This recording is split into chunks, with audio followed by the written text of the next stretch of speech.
صلاة الجنازة. أعوذ بالله من الشيطان الرجيم.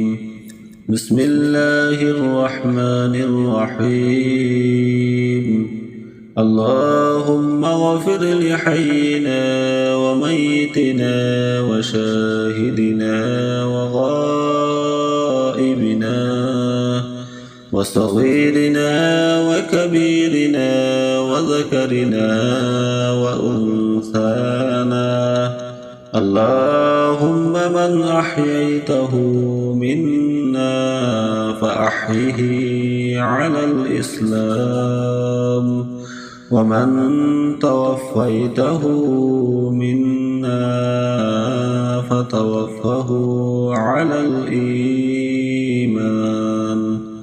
اللهم لا تحرمنا أجره ولا تضلنا بعده.